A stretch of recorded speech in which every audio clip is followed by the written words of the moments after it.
Okay, hey guys, can you hear me? So, sorry about that. Sorry about being late.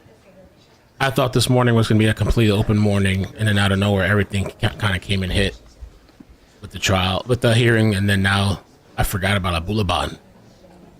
But we haven't missed anything. They haven't started yet. There's background noise playing. Sentencing hearing to begin soon. TikTok star. I should make a new thumbnail. What's up, cheeks?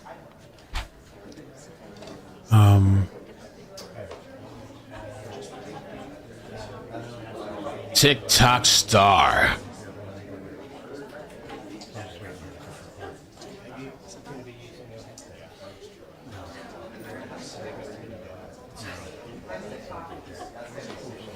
Okay.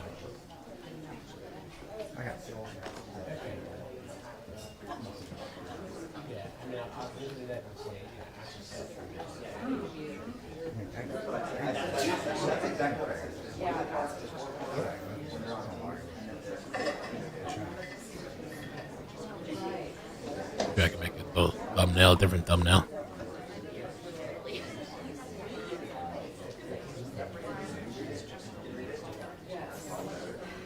Boom, boom, boom, boom.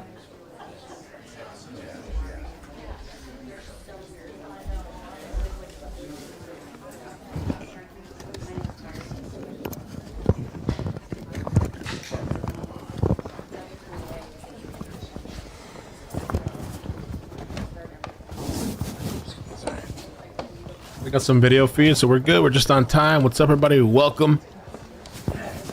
Thank you. No rest for me. I didn't do my walk today. I wanted to do my 1.5 mile walk. I didn't get to do it, but maybe later after I pick up the baby.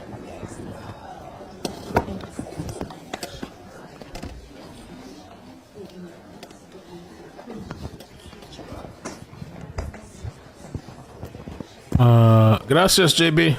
Herbert, how you doing? How's the baby? Hey, Wendy, Tammy, Angel, Donna. Alan. Trying to get a...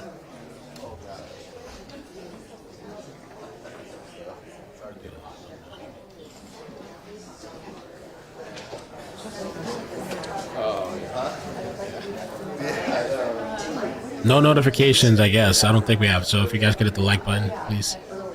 I'm gonna do an email blast, make a new thumbnail. No notifications until when, though?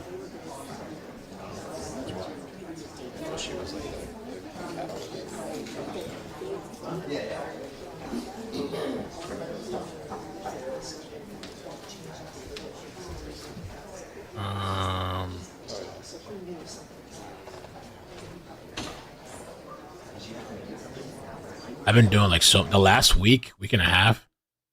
Like I've been like just doing so much, not just like YouTube really, but like even just at home and like all the, my daughter and all the behind the scenes stuff. They cut it for some reason. What happened?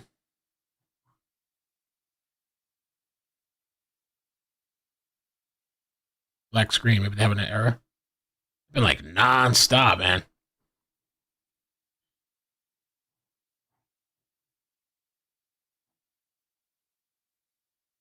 Nobody in their chat thinks this is odd. Nobody says nothing.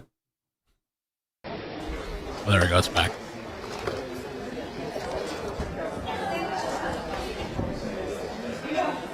Ale.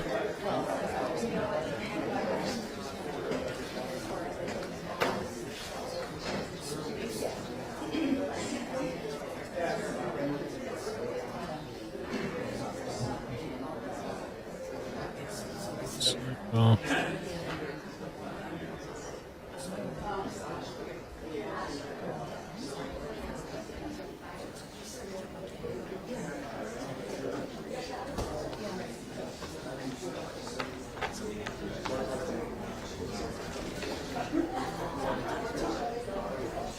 You got a notification?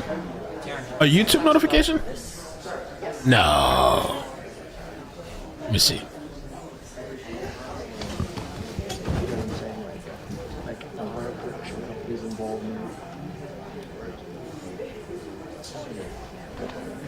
No.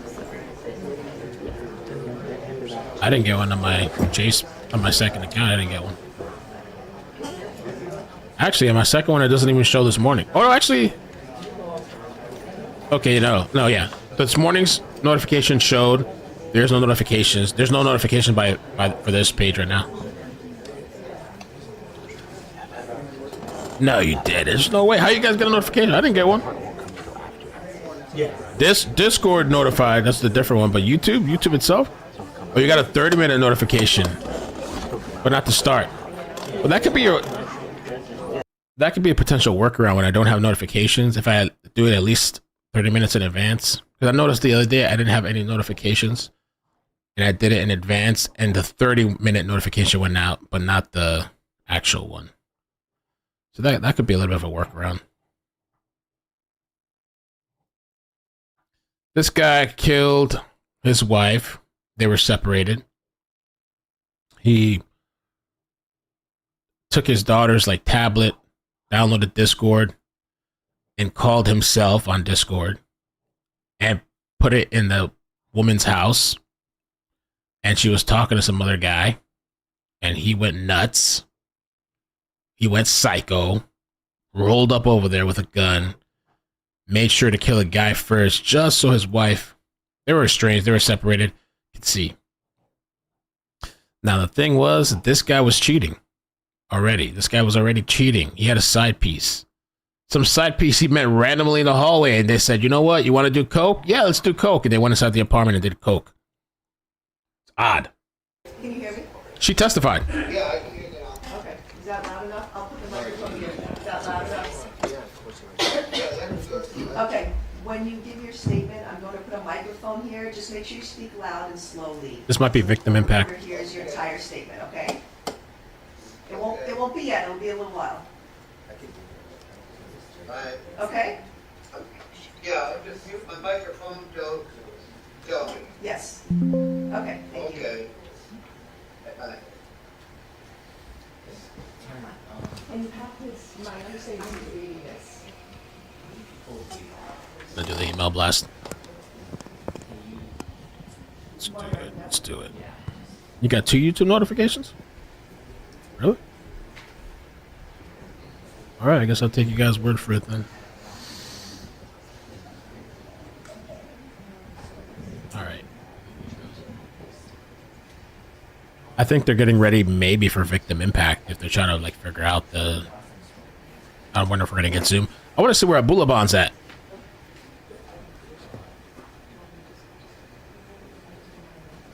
Abulaban.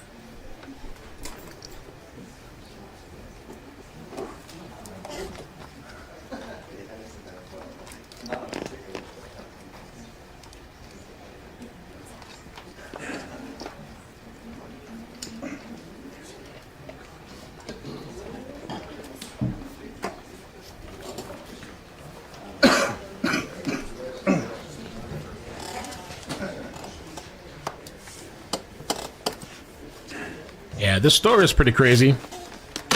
This guy, he had a big TikTok page, and he did a lot of Tony Montana impersonations, Scarface. And they were kind of funny. And he said that I thought somebody from the cast or somebody from the production actually had reached out to him. And he was supposed to see them and have a meeting. He said his career was taking off, but he snapped. I never understood how people could do dumb shit like this.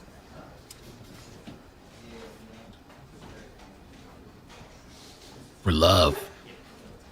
I did it for love.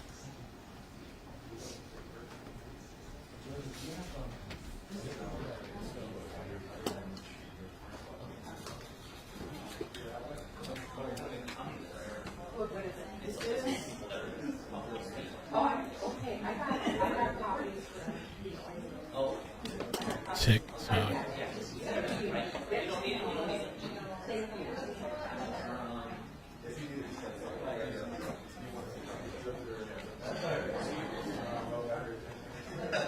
Oh, I forgot. Yeah. We're in her life, daughter's life. Oh yeah, he had the kid in the car.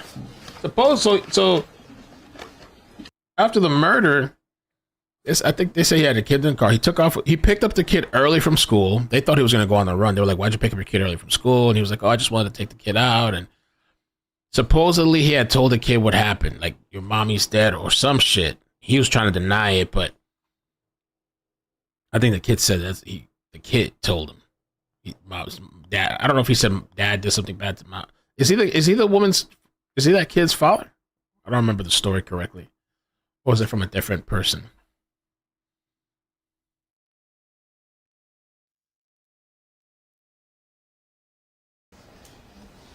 I have to look up all the details again. Dude is crazy though.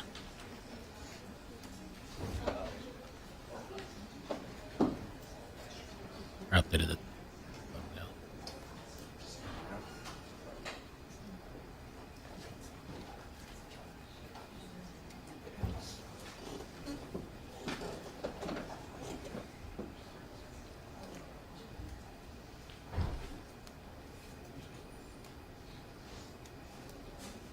Oh.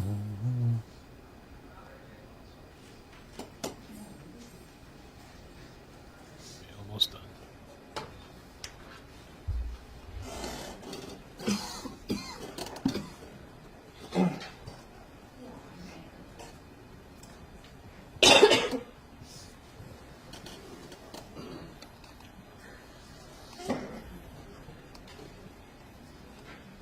Okay, email sent.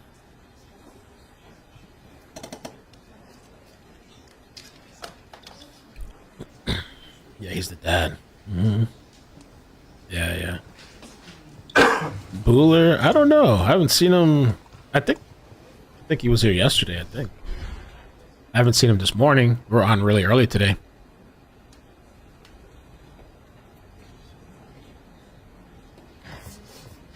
If you're interested in the mailing list, if you want to join that, the email blast list, I sent it out. It's just a way for me to communicate live streams or if there's any announcements or something happens. You can do that as well. Or download Discord and be on our Discord server. Either way is fun.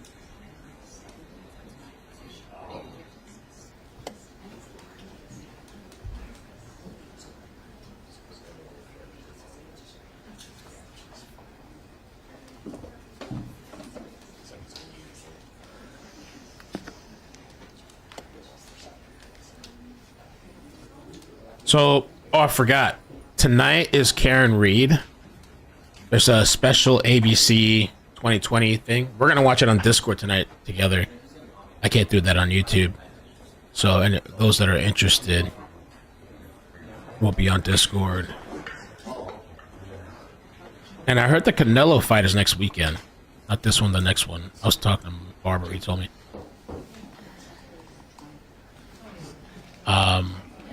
November is Tyson versus one of the Paul brothers.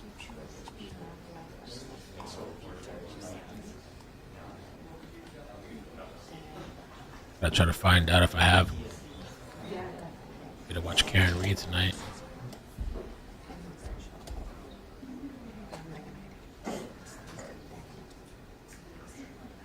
Just type in 2020.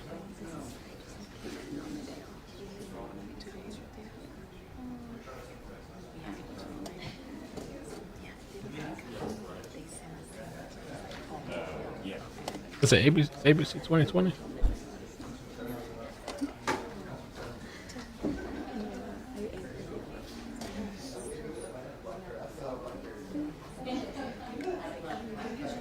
Yeah, ABC 2020. Okay.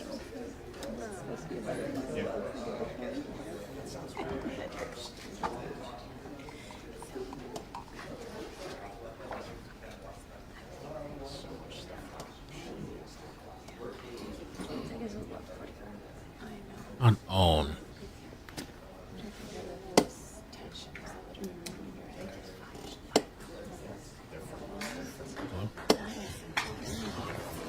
Oh. Oh, you made a new one, you said? Okay, all right.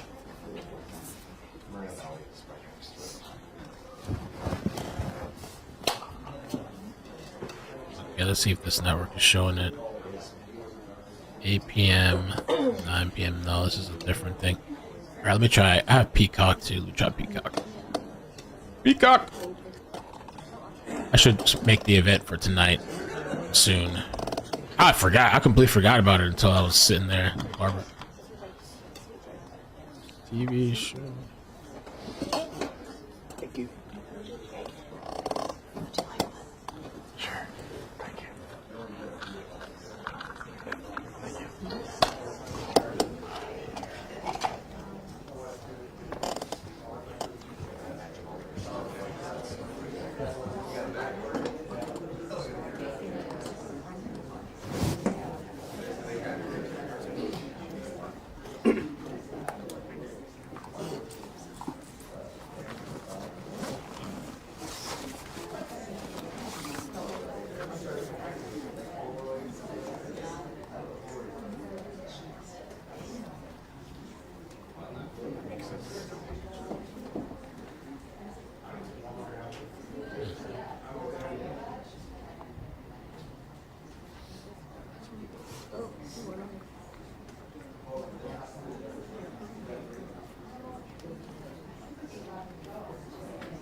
Peacock doesn't have it either? No, Peacock does not have 2020.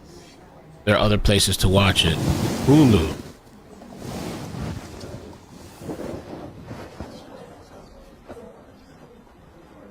Full episodes are available on demand after they air on ABC.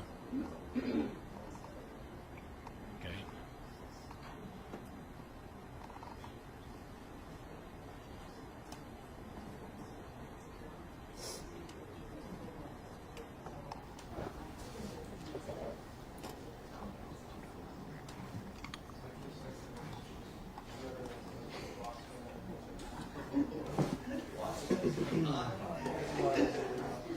Maybe you gotta just go to ABC 2020. You got a website? Will premiere tonight on ABC and Hulu stream. Oh, so it's Hulu.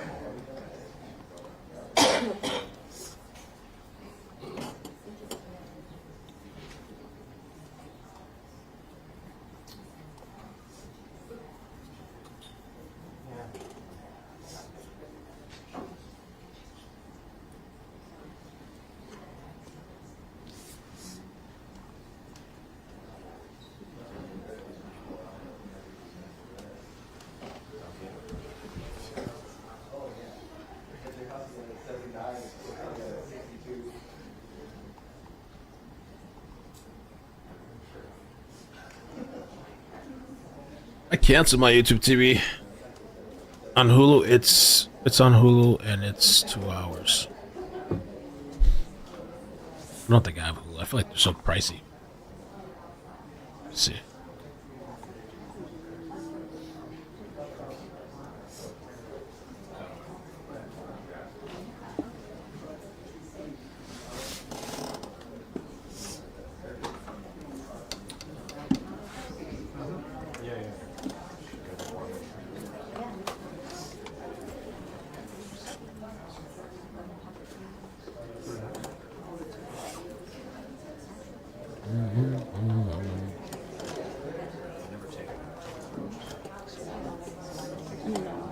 Oh, I might actually be able to have it.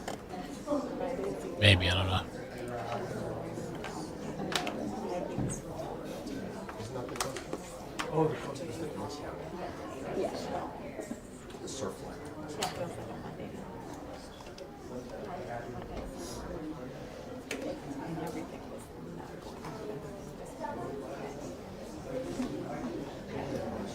Let me see. Maybe not.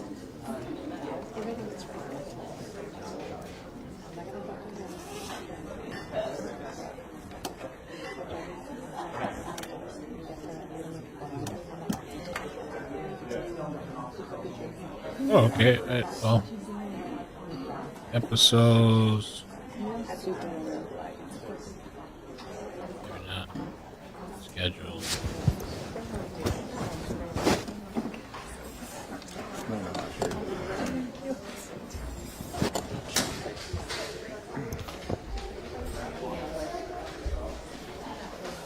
You only got it for football?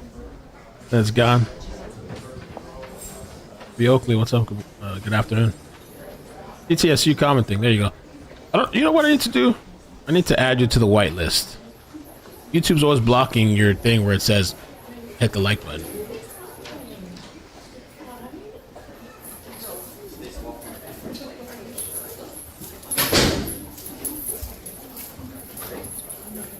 Is that him coming?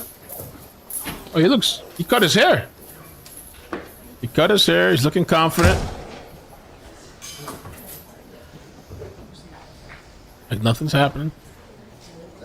Should get a better quality,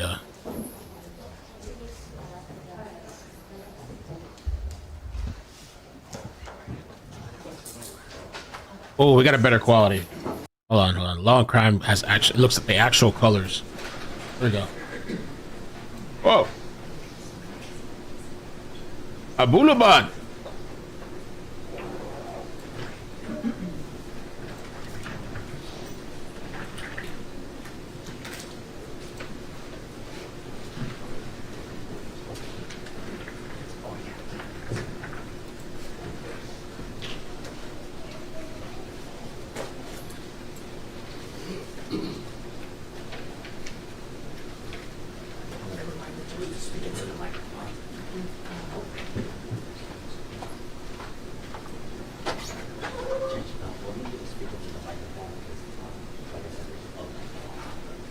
Teams and everything.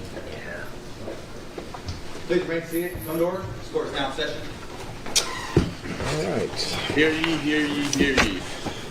All right. The record will reflect on the Abulaban matter. I've got both counsel, Mr. Abulaban. Before we begin, there's a few things that we need kind of in order, so I want to make sure that we can do that. Mr. Abulaban, you have the right to appeal the judgment of this court. That must be filed within 60 days in this court and not the Court of Appeal. Do you understand that? Yes. Thank you. All right. A couple things before we begin. We have a new trial motion which we will do first. So I will start with the defense. You're up. Thank you. Good morning, Your Honor. Jody Green, Deputy Public Defender on behalf of Mr. Abulaban. Your Honor, we did file a motion for a new trial pending what was the verdict in this case. This was something that we had addressed with the court and counsel during trial as it happened right after, or right during, I should say, Mr. Abulaban's testimony. The court at that time asked us to return the following day with a transcript from Mr. Brian Edwards' phone calls to his family members, which was the subject of the questionable conduct by the prosecutor that we believe rises to the level of prosecutorial misconduct. When we returned the next day, we provided a transcript to the court. The court had an opportunity to review it. At that time, the court offered a remedy which the defense did not believe was proper and fully addressed the issue. The remedy offered by the court was to instruct the jury that they could disregard, or they should disregard, that line of questioning as well as the answer provided by Mr. Abulaban. The defense elected instead of that remedy that we felt was not proper and didn't fully address the issue to argue it to the jury. After closing argument, the court instructed counsel that it had reviewed the transcripts again, agreed now with defense that that question should not have been asked by Madam Prosecutor, but since it was post-closing, the court reiterated its earlier argument that it didn't think that it rose to any sort of level of error in the sense that Mr. Abulaban had been on the stand for 3 days and it came towards the end of his testimony, and that ultimately it wouldn't impact given the length of the testimony. The defense disagrees. We filed this motion asking the court to reconsider and to allow a new trial in the matter, given all the arguments laid out specifically in our papers. We would just like to point out that in a case, in any criminal case, an elevated standard of conduct applies to the prosecution. They have a duty not to just get a conviction, but actually to make sure that truth and justice are done. In this case, we know that a question was posed to Mr. Abulaban that was not going to be substantiated. The prosecution did not have Mr. Brian Edwards as a witness. The prosecution did not have a transcript of these phone calls where the prosecution was alleging that Mr. Abulaban had bragged to inmates about having killed his wife and her friend. This was simply a line of questioning where the prosecution had no ability to prove what they were asking Mr. Abulaban, and instead the jury was left with the impression that as the prosecutor stood up with a giant binder full of questions that she was marking off, the jury is left with the impression that this is yet again another situation where Mr. Abulaban cannot be believed. But the defense is left hamstrung and not able to really rehabilitate in that moment because Mr. Edwards is not here as a witness. Mr. Edwards' phone calls were not transcribed to provide to the jury. Ms. Brast told us at the time that this was raised during the trial, and again in moving papers, that she reads the transcripts of Mr. Brian Edwards' phone calls very differently than I think the plain language of those phone calls, which in our review of those phone calls and the transcript, it is clear that Mr. Edwards did not ever have a conversation with Mr. Abulaban about this case. They were separate. Mr. Abulaban was in the hole, Mr. Edwards was in the hole. There was no communication, and there is nothing in these phone calls to substantiate that there was ever a conversation between the two. If the prosecution really believed that that was the case, they would have brought Brian Edwards in, they would have had those transcripts, they would have done things to be able to fully substantiate, and that's where the issue lies. Whoa. What happened? Is that me? What's not me?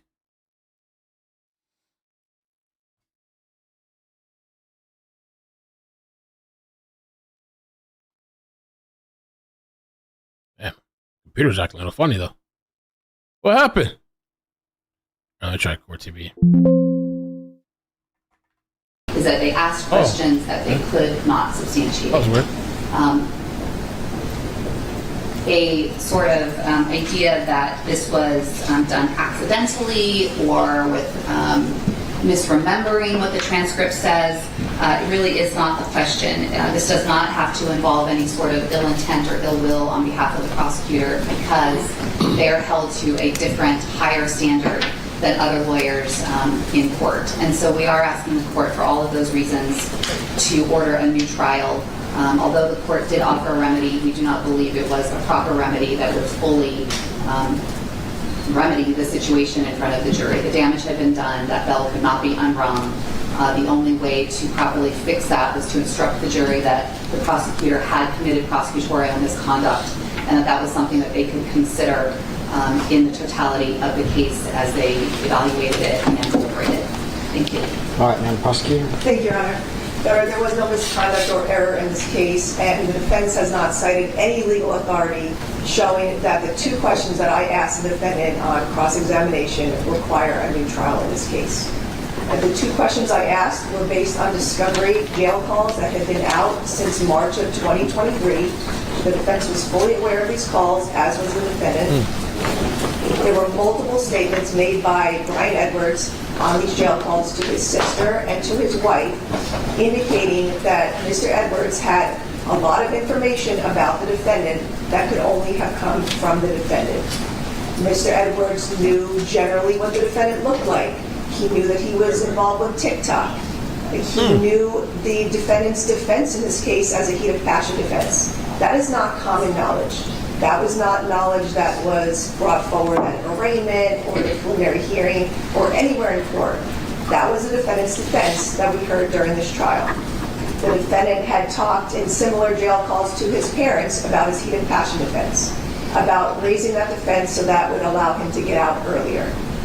He told Mr. Edwards and or inmates at jail about this defense, which is how Mr. Edwards knew about it and why he was relaying that the defendant had to prove that he killed his bitch and the other woman or the other man in the heat of the rage, and that's what would get him only 5 years per victim.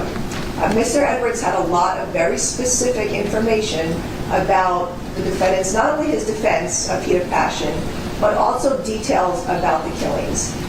It was very apparent to me in reading the transcripts and listening to those calls that the defendant provided this information. There was one particular quote from Mr. Edwards. First of all, Mr. Edwards was arguing to his wife that, his wife and the other man were inside his house, meaning the defendant's house, as if that was some kind of excuse or justification for killing. Mr. Edwards relayed to his wife that the defendant's wife and the other man were doing drugs inside the apartment. That is not public knowledge. That is not even the truth. That is information that, besides SDPD knowing about a potential bag of cocaine, presumably at the scene, the only other person that had information about drugs at the crime scene was the defendant. Not Mr. Edwards, not anything Mr. Edwards heard on TV or read in the newspaper. That was nowhere in any of the media. So the information that Mr. Edwards had about any potential drugs at the scene came from the defendant. The defendant is the only person that had that information. So to say that Mr. Edwards and the defendant never had a conversation, that is not apparent to me. That is still not apparent in those calls. Mr. Edwards never said in either of those jail calls that he had never met the defendant during his whole time in jail. Mr. Edwards never said, I have never spoken to the TikTok killer or the defendant at any point in time in jail. All he said during those calls was that the defendant was in the hole that month. So maybe he didn't have a conversation with the defendant that month. But there is nothing in those calls that indicates that the defendant had never had a conversation with Mr. Edwards. So based on all the information contained in the calls, I certainly had a firm belief that the defendant provided that information. And when the defendant is testifying in a first-degree murder case and has a heat of passion defense and is testifying that he felt either badly about what he did, that he was sorry, or that he didn't mean to do it, he testified that he didn't even realize he shot Anna. When the defendant is making all those statements during his testimony, it is certainly relevant for the prosecutor to ask him questions on cross-examination that go towards his lack of remorse. And the fact that he was bragging to inmates, making statements to inmates about killing Ann and Ray or killing his bitch and the man she was cheating with, the kinds of statements that I heard in those jail calls, it is certainly very relevant for me to ask those questions on cross-examination. Because that shows the defendant did not have remorse for what he did. It wasn't in the heat of the moment. It was planned, and then he's bragging to inmates about it. I limited my inquiry to 2 questions, and then I moved on. I didn't argue it further. I didn't even argue it in closing. Mr. Edwards was in jail for a murder case as well. I'm not going to bring in another suspected murderer to testify in a case where there's overwhelming evidence of the defendant's guilt. The prosecution can elect what witnesses it will call or not, and that's what I did in this case. The defendant, his response was certainly showing consciousness of guilt. When I asked him, did you ever brag to Mr. Edwards, his response should have just been no. If he really never had a conversation with Brian Edwards or any inmate in jail about the killings, his response would have just been no. That was not his response. He had an outburst. He told me, is this some kind of jail informant that you're asking me about? That shows his guilt in the fact that he knows he made these statements to inmates in jail. And so it's perfectly reasonable for me to ask those questions. Bullshit. Yeah, you're bullshit. All right, let me make something clear. Oh, he's pissed. He said bullshit. Bullshit. He's been talking about killing.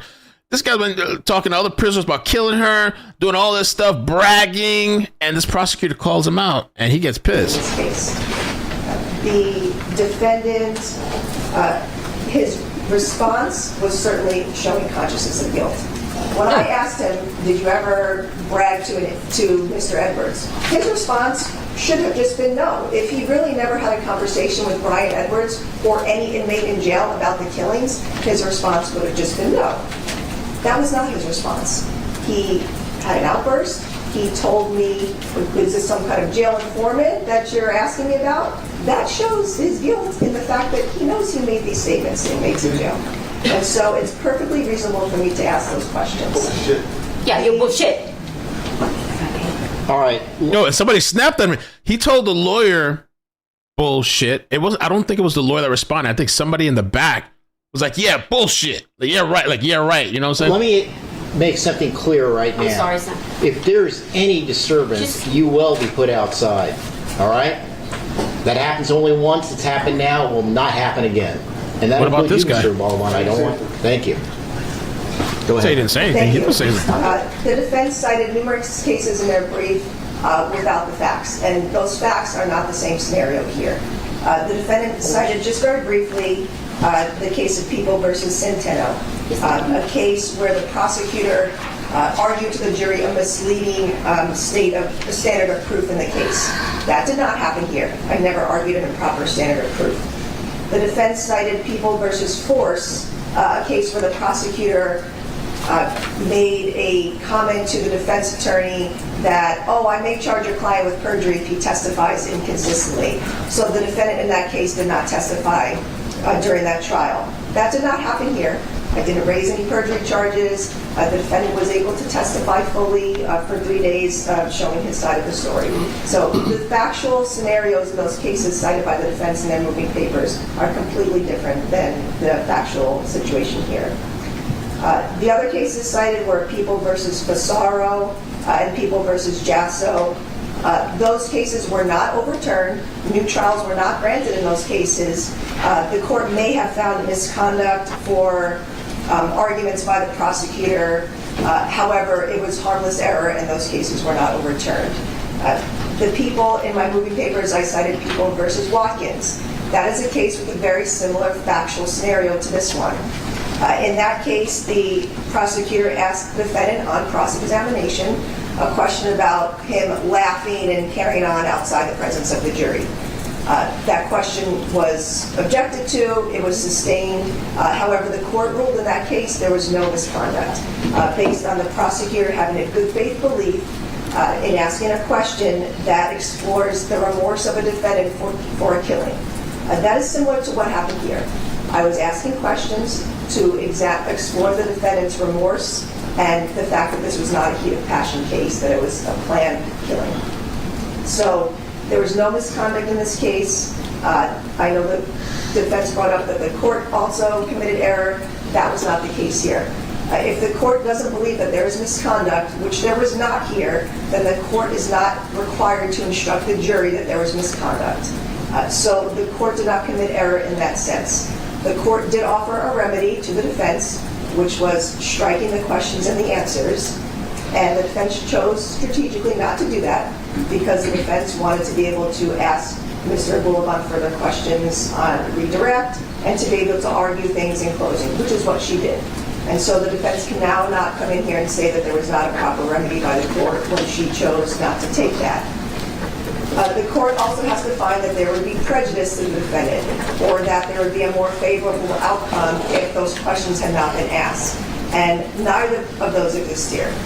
There was no prejudice in asking the defendant 2 questions that he was able to explain on his own, and the jury is left to either believe him or not believe him. That is true of all of the questions asked of him and his testimony in general.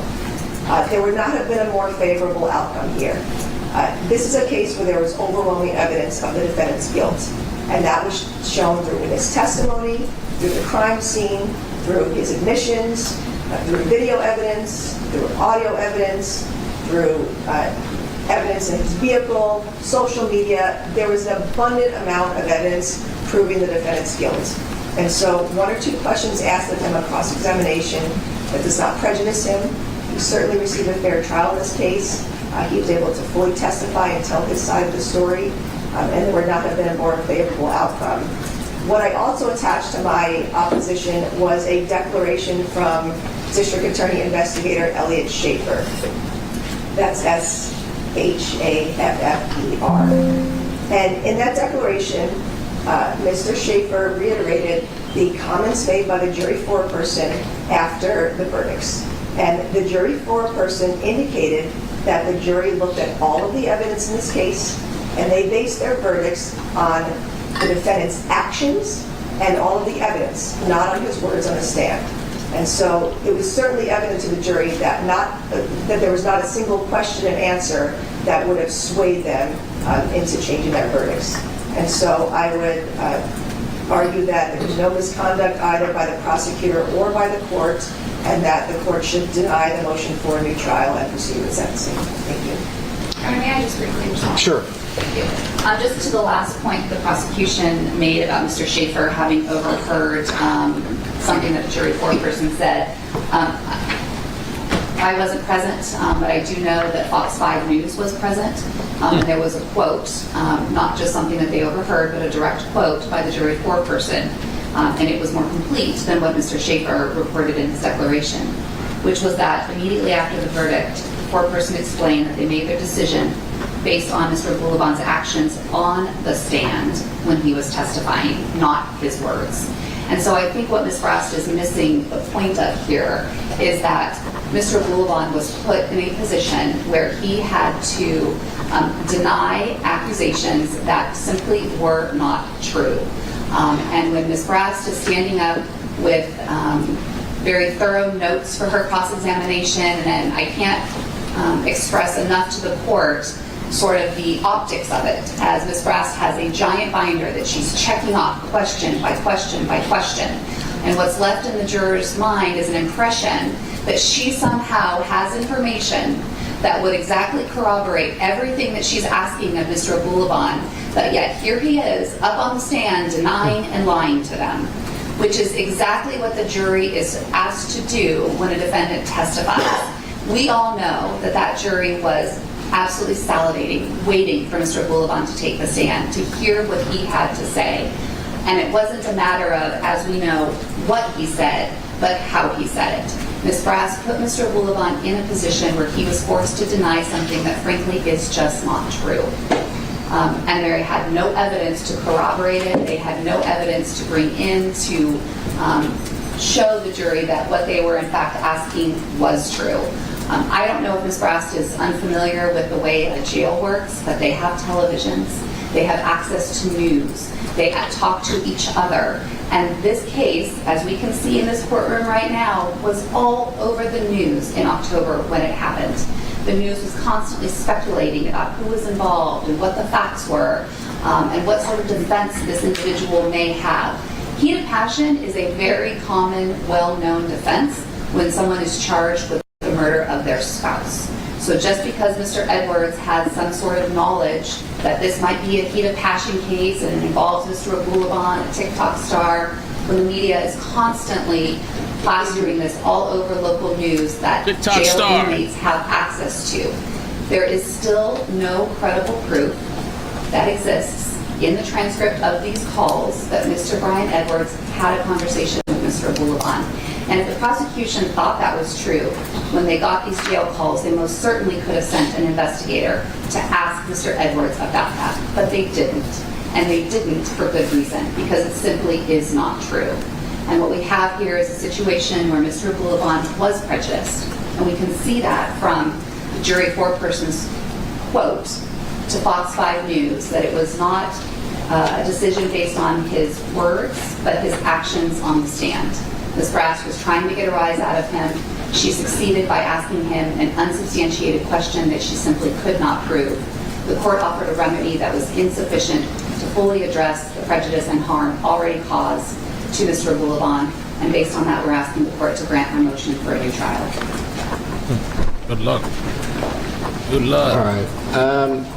A few things. Let's kind of understand what we're talking about here. First of all, I have reread the transcripts. The transcripts speak for themselves. To a certain extent, I will adopt my earlier comments on this, quite frankly, when there was a motion for a mistrial. There's a few things that we need to talk about here. The first thing is, was there misconduct? That is judged by an objective standard. And here we have a situation where obviously the prosecutor asked a question that, and Taylor, in her mind, which I will accept, she believes was in good faith. It really wasn't answered. Everything kind of stopped at that point. But the question is this in and of itself misconduct?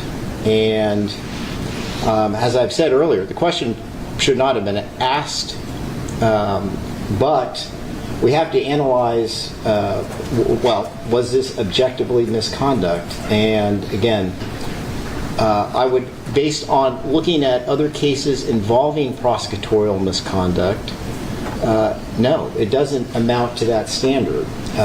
Again, it was not a very smart thing to say, but again, you ask that, is it misconduct? No. But moving on, this is more important. Did the defendant suffer prejudice? And the answer to that is absolutely not, even if there was misconduct. So we're even assuming that there is prosecutorial misconduct. The question was whether or not these two questions contributed to the verdict.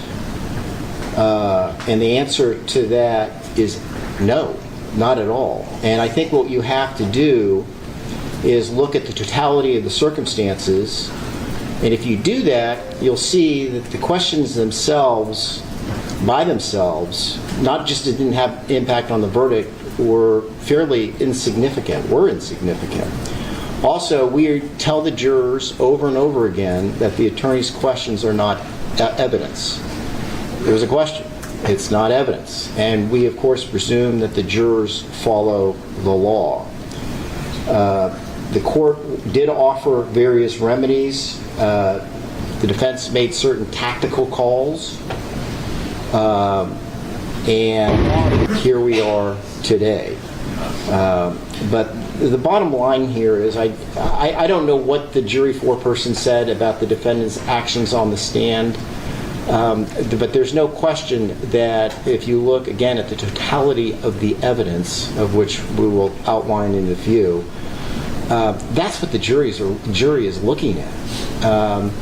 Yes, I would agree with counsel, and I had a quote here that his state of mind and intent were at issue. Of course they were. There's no question about that. But when we look at the defendant's state of mind, we're just not looking about what he says on the stand. We're looking at all of the circumstantial evidence that shows his state of mind. And that's what the jury did. And the jury came up with their verdict. They basically had the choice of whether or not this was a willful, deliberate, and premeditated, for lack of a better word, a cold-blooded murder, or whether or not this was heat of passion, which is basically a lapse in judgment under extreme circumstances. The defendant was on the stand for 3 days. I've been doing this a long time. This is probably my 37th year. I have never seen anybody on the stand for 3 days. So the jury had an extraordinary amount of time to evaluate the defendant's credibility. And the idea that it would come down to, again, two insignificant questions is just not, it's not reasonable. So based on the two prongs of was this misconduct? No. And again, was there prejudice? No. Moving on to whether or not this court made an error in refusing to either grant the mistrial or finding some other remedy, for lack of a better word, I had suggested at the time that we simply strike it, because again, the jurors are presumed to follow the law, and it's been my experience they do. I gave the defense the options to this because I think that's only fair, and for certain tactical reasons they elected their remedy. Obviously they don't like the verdict the way it came back, but elections have to be made. So based on all of this, then, the defense motion for a mistrial is denied. All right, so now we will go on to Madam Prosecutor. I have the prosecution go first because I always give the defendant the last word. Thank you, Your Honor. First, I would like to start with the victim impact statements. There are several members of the family present here in court today, and some family also on Microsoft Teams who would like to make impact statements. I would just let the court know I did submit numerous victim impact statements from both friends and family, both Anna and Ray. I know the court has had an opportunity to read those. Many of those members are here in court today. Not everyone will give their impact statement again, but there are some family members that would like to. And I'm really curious what the family members have to say. It's been a long time coming. Courtney, thank you so much. Thank you. Can you just make sure to say your first and last name and spell both for the record? No. So I can't see sometimes.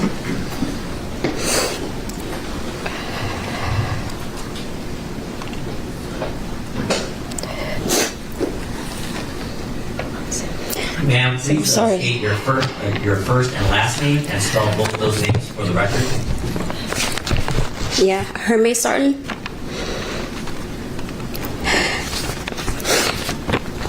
Your Honor. Or,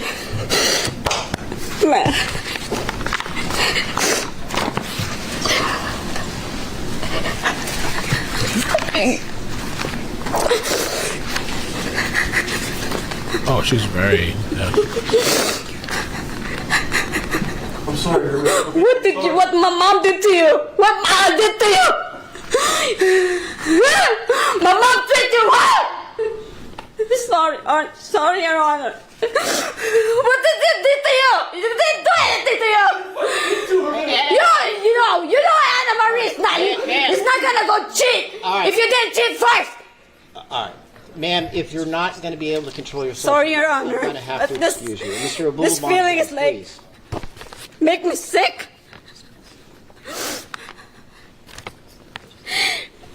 Wow. Your Honor, my name is Hermé Sarton. And I want to share the court the devastating impact that loss of my sister Anna Marie has had on our lives. My sister was a gentle, loving, sweet young woman whose absence has left a hole in my heart that can never be filled. This man has taken her life and also shattered the hearts and lives of so many loved Anna Marie. Anna Marie was not only my sister, but also one of my best friends. Our childhood was filled with laughter, love, and countless moments of joy. My favorite memories with my sister were of us growing up together. Her beautiful smile and laughter always made us happy. As we grew up, I can remember so many fun times when our family would get together because her presence was, I can remember so fun times when our family would get together because our presence was always so uplifting. She always thought of others first before she would take care of herself. She was always very uplifting to those around her. She had such a gentle spirit, kind, and could easily find joy in the simplest of things. She brought joy and happiness to all those around her. And until now, I still have a hard time knowing my sister is gone.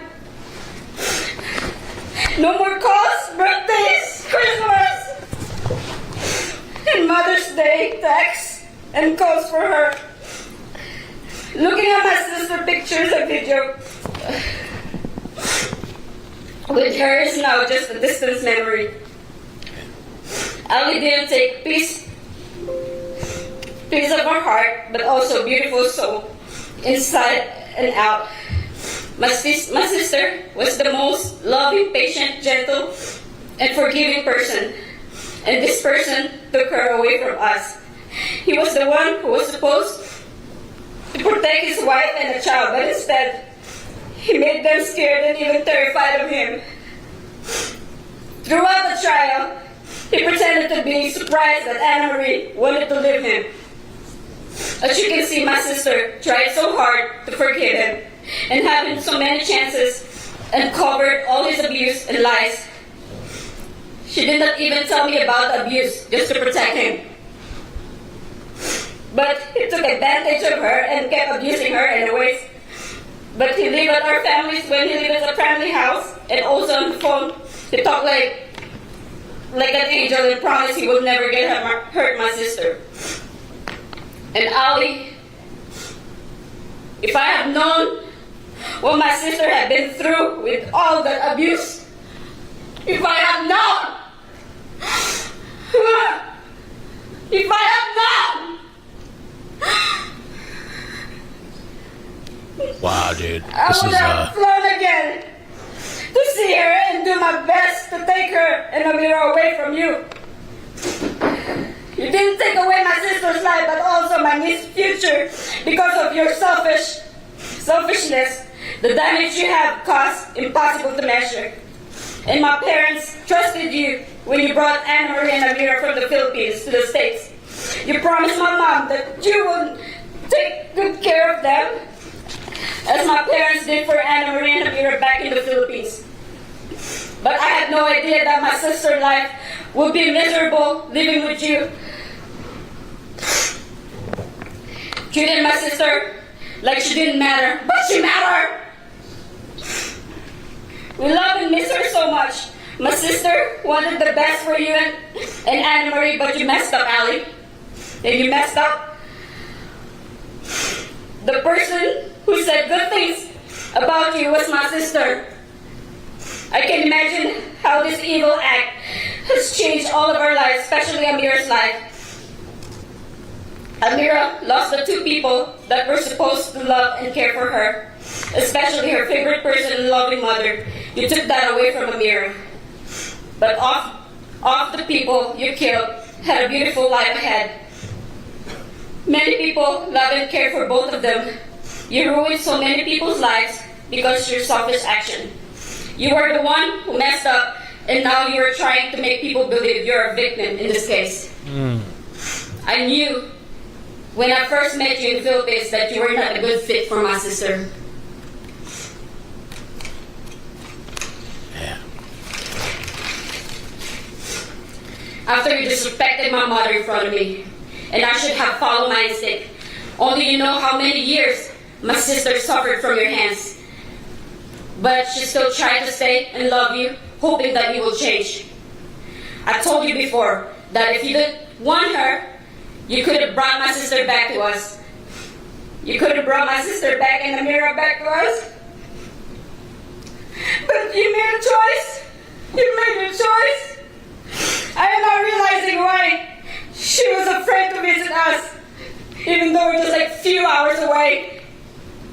It is because you were controlling her and Amira, so they couldn't tell how evil you were. Anna Marie and Amira were planning to visit us in December 2021 for family gathering, but you didn't give my sister that chance. Nobody deserved to be treated like you treated my sister. You ruined her life. You mocked her, you disrespected her, you abused her, you controlled her, and then you killed her. You killed the only person who cared for you and loved you. In your honor, the loss of Anna Marie is an unimaginable tragedy for our family. Her death has left us all heartbroken, and family gathering feel empty without her laughter and her presence. Her daughter Amira had lost a loving and nurturing mother, and we lost a sister, a daughter, and a friend. The pain of her absence is the constant reminder of emptiness that can never be filled. We wake up every day wishing that this nightmare was just a bad dream, but the reality that we are forced now to live without her. The trauma of losing my sister in such a horrific is something we will carry with us forever. No sentence can ever bring my sister back to us, but we hope that justice will be served and that the person responsible for the highest crime will be held accountable. We hope that through this statement you can understand the depth of our loss and lasting impact it has had on our lives. For me, the death penalty is what this man deserved. He has no more place on this earth, but I would agree with what my parents say, a life sentence without parole. Thank you for allowing our family to have a voice and for considering the profound impact this loss has had on our family. Thank you, Robert. Thank you.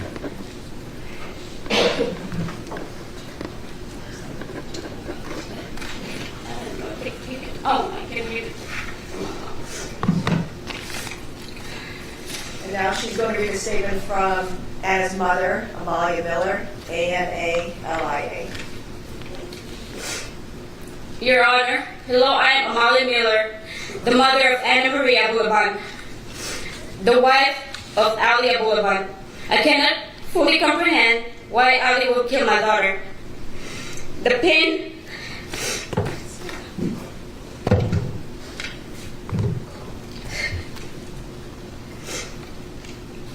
where am I? The pain is unbearable, and I cannot accept what happened to her. As her mother, I knew my daughter well. She was kind and loving child who never caused me any trouble. She was a caring parent, a thoughtful sister, and always cheerful and playful. Her loss is incredibly painful. Painful for me as a mother. The impact of what happened has left me devastated. I cannot sleep when I think about her. My only prayer now is for justice to be served for my daughter and for the person responsible to be punished. We ask for justice and for life sentence without parole for Ali Abulaban. Only then will I and my family find some peace of mind. It is also painful for me to know that my granddaughter will grow up without her mother. Every time I remember, I cannot help but cry. And I have lost my appetite. My prayers are my only source of strength. And I pray for the end of this mourning for my daughter. I love her dearly, and the pain is overwhelming. I pray for the strength to cope with this agony. I rely on the Lord to help me end this pain and longing, as does my family. I am grateful for the answered prayers, and I hope my plea for Ali Abulaban punishment, life imprisonment without the possibility of release, will be heard. I trust that you will listen to my request. Sincerely, Amalia Miller. Thanks. Okay, next it will be Maria Cardenas. She would like me to read her statement.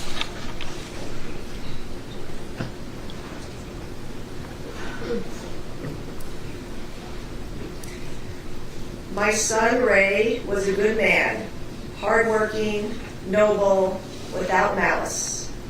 A good son, brother, grandson, uncle, nephew, and friend. Full of light, with a whole life ahead of him that had so much to live still. I, as a mother, ask of you to be just and give Ali Abulaban a sentence of life in prison for taking the life of my son and his friend Anna in such a cruel and coward way. For him to pay the unbearable damages that he has caused us. Please free us from suffering this agony and despair, and give us full and legitimate justice that our soul, mind, and broken hearts from such pain need. The loss of my son has left unimaginable pain and a huge hole in my heart and soul. Your Honor, we thank you for your attention.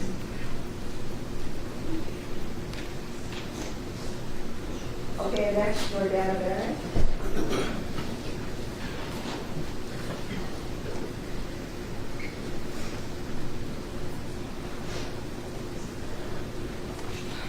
My name is Jordana Barrett,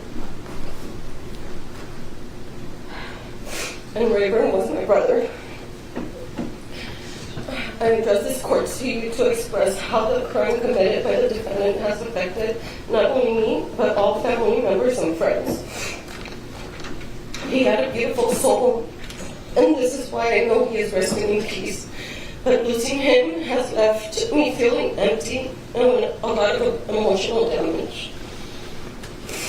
I lost my baby my baby brother, and my best friend. The way he had to leave this earth is not something that he deserved. He was a kind, loving person. He deserved a chance in this life. He always wanted to be a father and have a family and live a happy life. And all of that was robbed from him. What the defendant has done with this horrible crime has destroyed our family. Our holidays will never be the same because we are missing a big part of it. This grief and sadness will never be the same because we are missing a big part of it.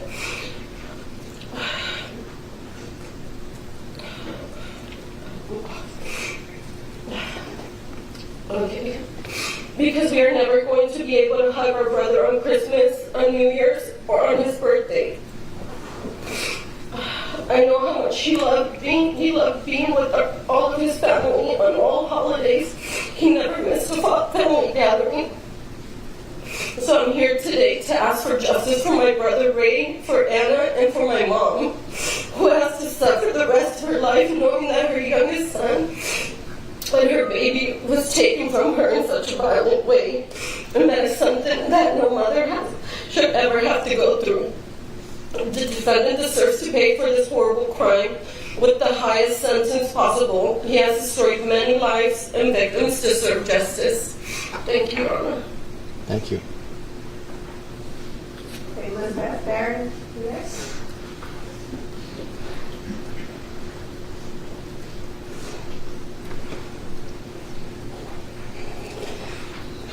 Your Honor, my name is Elizabeth Barron, and Ray Barron was my baby brother.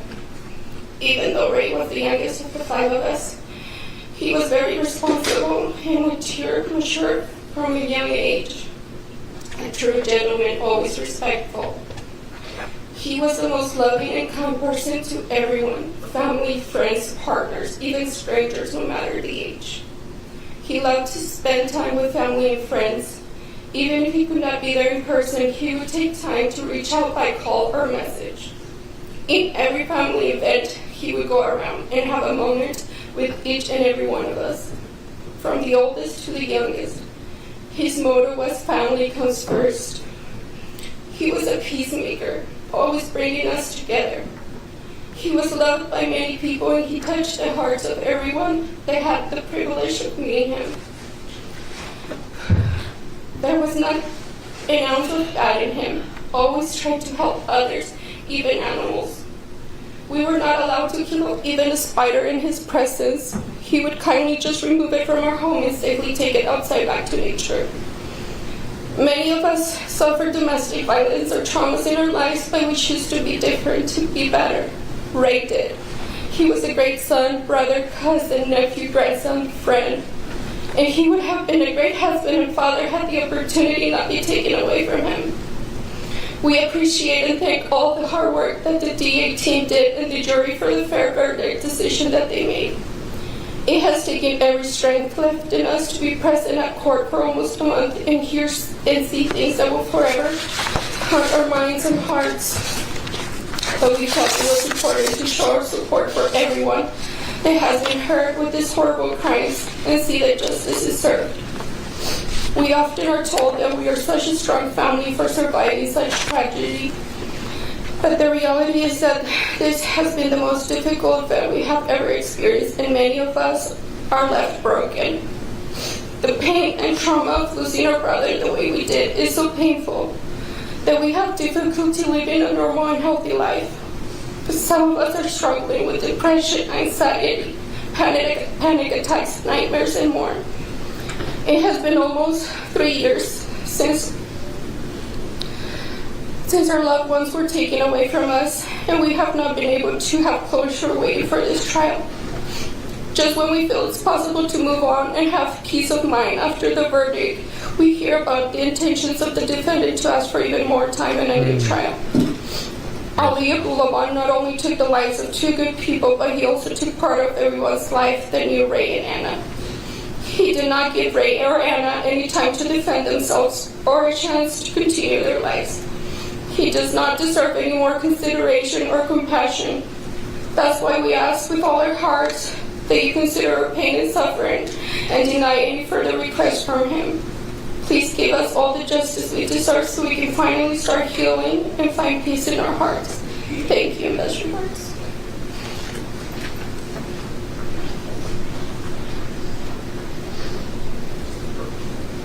Next will be Sylvia Aaron. All right, guys, I have to step away, but I will be back. I'm gonna let it keep playing. Yeah, I heard about the shooting in Maryland. They said that it was believed a stabbing escalated to a shooting. I am Ray's aunt, and I say I am Ray's aunt because I didn't have to. I chose not to see him when he passed to the other life, because I don't want to remember him that way. I remember him for the kind, loving, good man that he was to everyone. My brother Oswaldo was Ray's dad. Dad is a term that Ali Abulaban will never be referred to, will be referred by. The tragedy that he has brought into our lives cannot be described no matter how hard I try. The pain and suffering of others is something that you have absolutely no clue about, Ali Abulaban. You are the only one that matters. I understand they're preparing you for life in prison, and I ask myself, who prepared any of us that loved Ray so much to live life without him? From the moment I received the call from my niece Lisbeth, Ray's sister, I refused to accept the reality of what I was hearing. It just did not make sense. And I kept thinking, this only happens in movies, happens in maybe in other people's lives, not in ours. Suddenly, all I could think about was my dear sister-in-law, Lupita, Ray's mother. How was I going to face her as a mother myself? How could any of us mothers know, except that we lose a child in such a way that is making no sense? No one will ever grieve more the loss of a child than a mother. Just a few months before, Ray, along with all of his cousins and brothers, spearheaded a Mother's Day celebration for their grandmother, my mother, who is now 91 years old, who to this day believes that Ray died of a heart attack because we had to keep it away from her, the horrible murder that he died by. I couldn't make myself, like I said, see him in his coffin. I will hang on to that sweet image of him making over his mother, his grandmother. He was the perfect nephew, the perfect brother, the perfect citizen. He was a great man, something you will ever know what it's about, Ali Abulaban. How many victims did your cowardness leave behind? Let's start with your own family. The disgrace of being related to a criminal that will hopefully rot in jail. Your mother, who will see you die day by day in prison. You won't be dead like Ray, but you will also not be living. And then there's Amira, poor child. Not even your own daughter, now an orphan, mattered to you. And let's not forget Anna's mother and sister and all of the family who also lost a granddaughter, a niece. And then there are all the wonderful friends that Ray and Anna had. Your sick narcissism cut short two beautiful lives at their prime and left a devastation of broken hearts on Ray's and Anna's side, and your side as well. And I hope that you will get the maximum sentence, what you deserve. You deserve no better. Thank you, Your Honor. Thank you, ma'am. All right, there should be one more speaker, and let me make sure he's on Teams. All right, while you're doing that, to the victim's family, there's something that I like to point out in these circumstances because it's often not understood. Sure.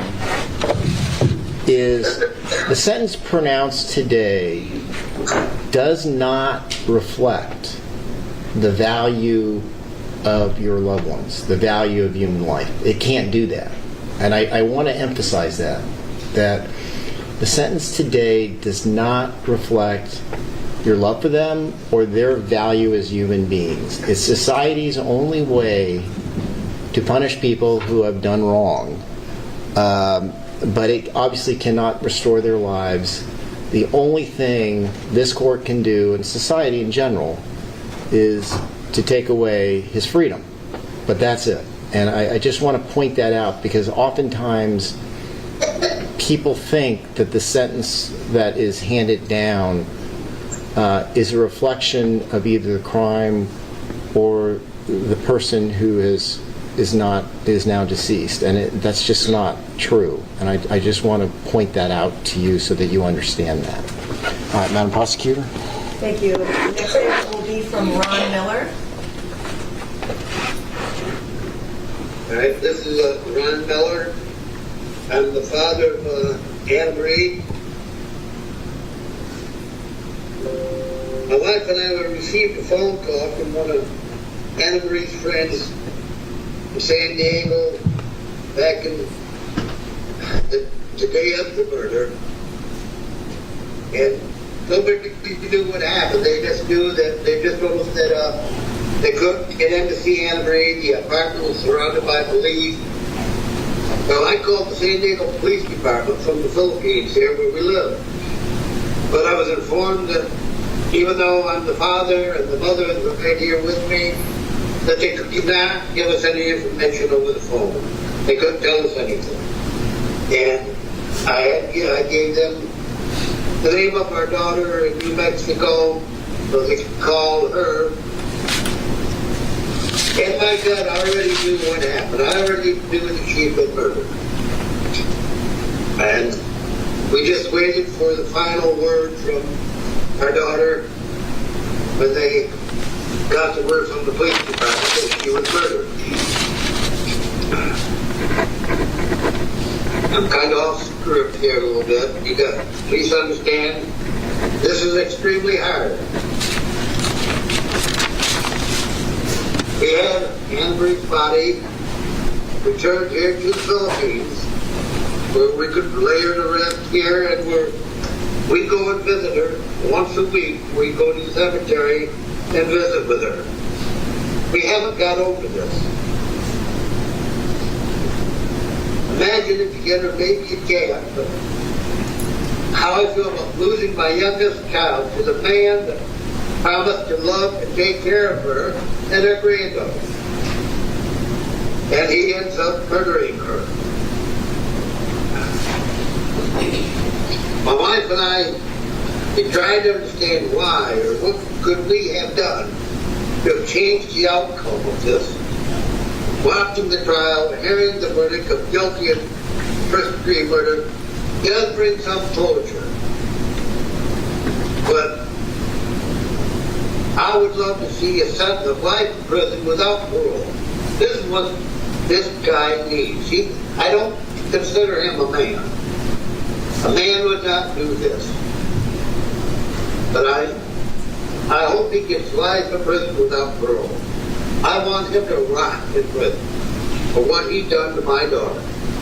She was a beautiful, loving woman. He done everything for everybody else, always putting herself flat.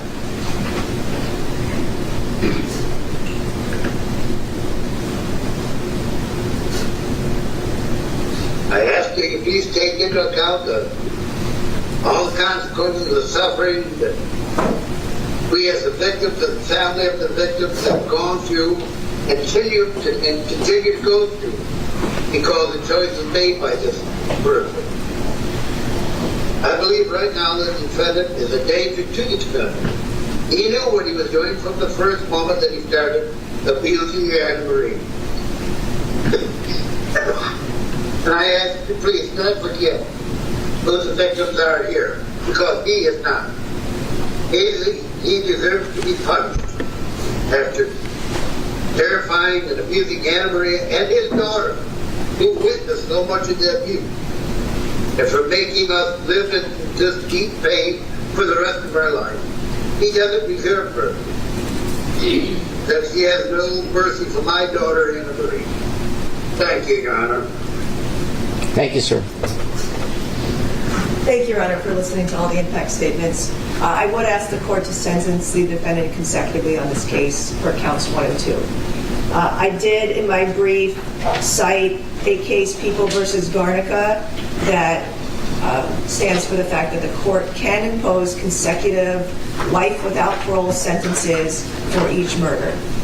Since there are 2 murders here, there's no murder more deserving than another for the LWOP sentence or a state sentence, and so I would ask the court to sentence the defendant consecutively. Count 1, LWOP, life without parole, plus 25 years to life for the enhancement, and a consecutive LWOP sentence on count 2 with another consecutive 25 to life sentence for the enhancement. I laid all of the aggravating factors in this case out in my brief. I would ask the court not to strike any of the enhancements. The aggravating factors here far outweigh any mitigating in the fact that this crime involved great violence, it involved death, it involved the use of a firearm, it involved 2 vulnerable victims who were unarmed. The defendant took advantage of a position of trust, using a key card to enter an apartment he no longer was living in. These were planned crimes, planned executions, not heat of passion crimes. And the defendant has shown that he has exhibited violent conduct, proving he's a danger to society. So for all of the aggravating factors here, I would ask the court not only not to strike any enhancements, but to give the defendant a sentence of consecutive LWOP terms. I would also ask for restitution. There is a victim compensation board claim for $12,890. That is for the funeral expenses for both Anna and Ray. There are also 2 other requests. Amalia Miller and Ron Miller, Anna's parents, live in the Philippines. They had to get a visa to fly out here. That was quite a lengthy process.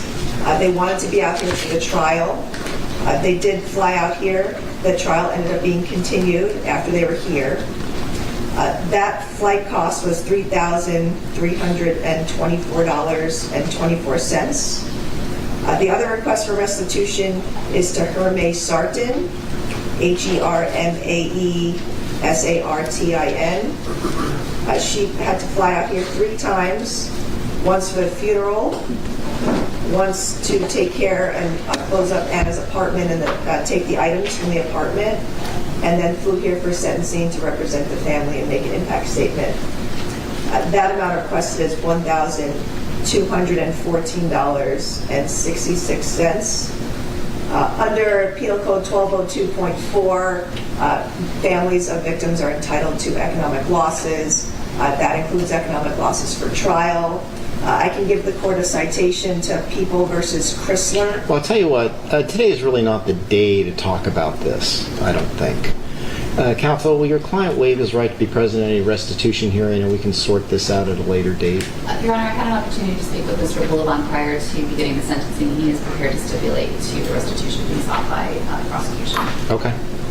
Thank you. So the people would ask those amounts be ordered, also for the court to reserve restitution for any remaining amounts or counseling that is sought in the future. I would ask the court, as the victims that have asked, for the maximum sentence. That is the only sentence that will properly punish this defendant, prevent his future crimes, deter others, and protect the community. After judgment in this case, I have informed all parties that people are filing a Penal Code Section 1203.01 statement. That's a packet that gets sent to CDCR with the defendant. Thank you. You're up. Your Honor, I just want to start off by saying that Mr. Abulaban and his defense team and everyone involved in representing him does have great sympathy and empathy for the victims of this case and their loss. Hearing their words, it is unimaginable the pain and suffering that they are experiencing. But I think the court's comments reflect very sadly, what is the reality in that what they are actually seeking and what they really want, very sadly, they will never have, which is their family members returned to them. And what we have to do here is decide what is a fair and just punishment, not only based on the crime that was committed, but also judging the person who was accused and ultimately convicted of this crime. While we have expressed remorse and sympathy for the victims, it's also important to understand who Mr. Abulaban is. We know that it makes common sense and is common knowledge that we as people are a product of the environments in which we grow up, the environments in which we spend our formative years learning how to respond to emotional crises, how to properly reflect on our decisions and the consequences of our decisions. And when someone is exposed to the type of violence that Mr. Abulaban was exposed to as a child, it leaves an imprint. As we know, again, it's common sense, but we know this from the literature, it leaves an imprint on the human mind.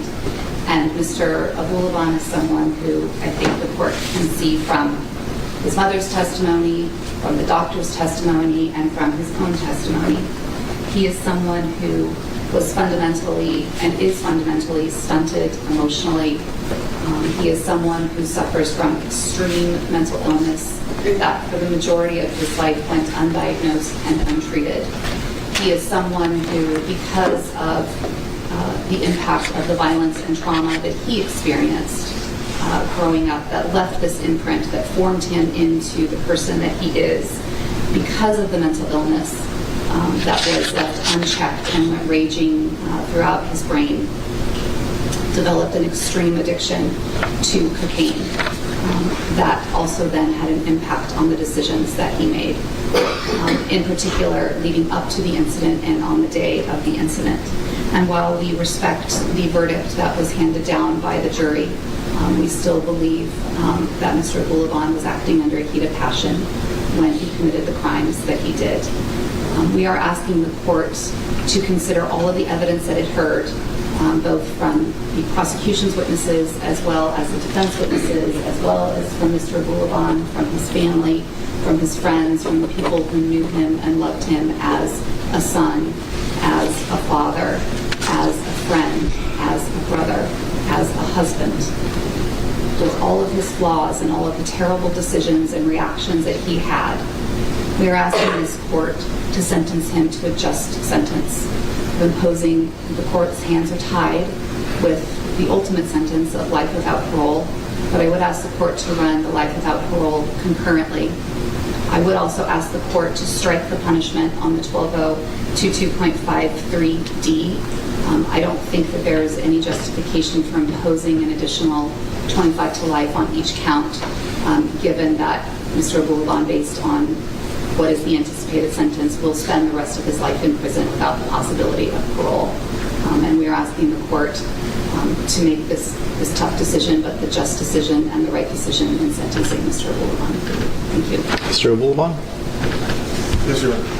If you want to make a statement, this is the time. Your Honor, I have something written. Okay. May I face? Sure.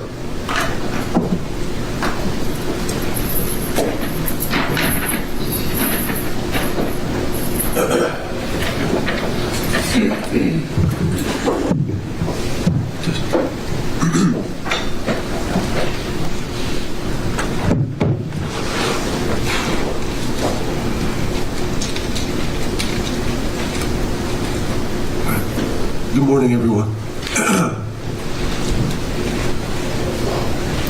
In a situation like this, there really isn't much a person can say that can help make things better. Losing a loved one to senseless and unnecessary violence isn't something that anyone should have to go through. And yet, it has happened. And here I am being the reason why multiple families have had to experience it. I can't say that I'm proud of that. Throughout this trial, many horrific things were displayed. And as we sat here for weeks having to endure some of the most disturbing audio recordings and video footage, I sat there in silence, listening, watching, and being reminded of the worst moments of my life. Having to hear myself say some of the most vile, shocking, and hateful things to the woman I love was not easy.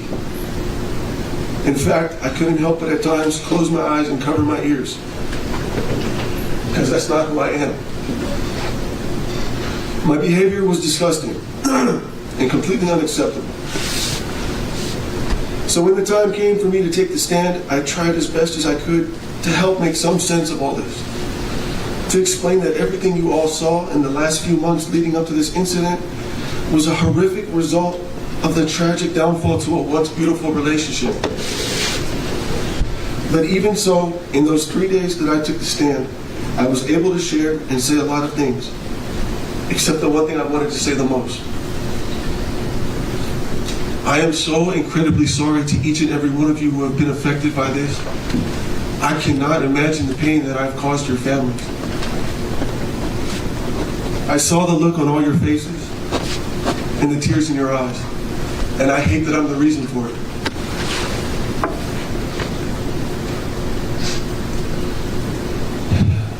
On that day of October 21st, 2021, I was in the worst physical and mental state of my life. I was sick, suffering from an untreated severe mental illness that was combined with a crippling drug addiction, which put me in a state of a drug-induced psychosis. My response in that moment was an unintended, impulsive reaction against my better judgment to the discovery of Ray's romantic involvement with my wife. And for that, I'm sorry. I'm sorry that in that moment I was not mentally strong enough to control myself. I'm sorry that my horrendous action that day resulted in the undeserved deaths of Rayburn Barone and Anna Marie Abulaban.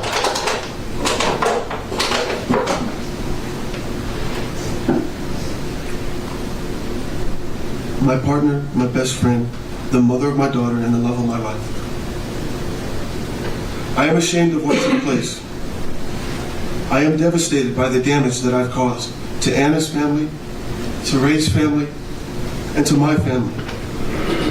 If I could undo all of this, I wouldn't hesitate.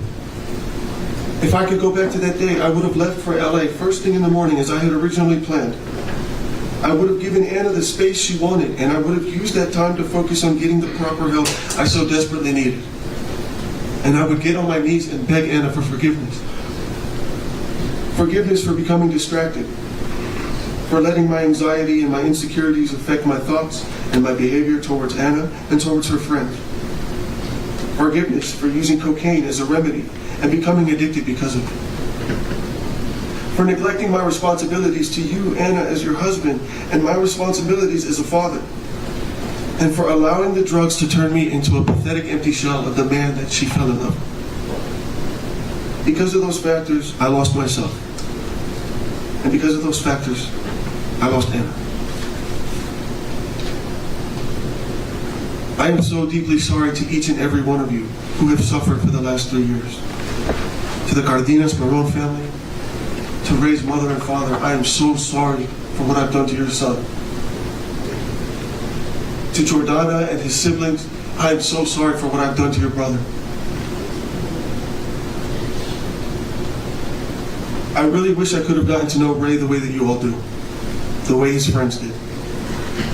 And now, after seeing just how consistently you all showed up to this trial in support of him, I have no doubt in my mind that Ray was a good person. The world has truly suffered a great loss, and for that, I'm terribly sorry. I wish this never happened. To Anna Marie's family, whom I still love and consider to be my family, there's so much I want to say. To Anna's mother, Amalia, and to Ron, you trusted me to protect your daughter, and I failed you. I wish there was something more I could offer besides an apology. I wish there was a way for me to fix this. I'm so truly sorry for what I've done to Anna, her parents, her siblings, aunts, and her uncles. I feel terrible. Anna was the most beautiful woman I've ever met, and I wanted to spend the rest of my life with her. to love and cherish her, never to hurt her, to build her up, not to break her down. But I failed. I am thankful, however, that Anna and I were able to have a child, a granddaughter for both of our families to rejoice with. It is my belief that the love and spirit that Anna radiated will continue on through her. To Amira, my beloved daughter. Amira, when you're old enough to see this, please don't blame yourself. None of this is your fault. Your mom loved you so much, and I love you so much. You are the strongest girl I have ever known, and I am so proud to be your father. I'm sorry for what my foolish actions have costed you, from what's been taken from you. I'm sorry that now you not only have to grow up without your mother, but now you have to grow up without your father too. I'm ashamed. But that is why I will strive each and every day to better myself, to seek rehabilitation, and to hopefully one day come back home to you. Because not being a part of your daily life tears me apart.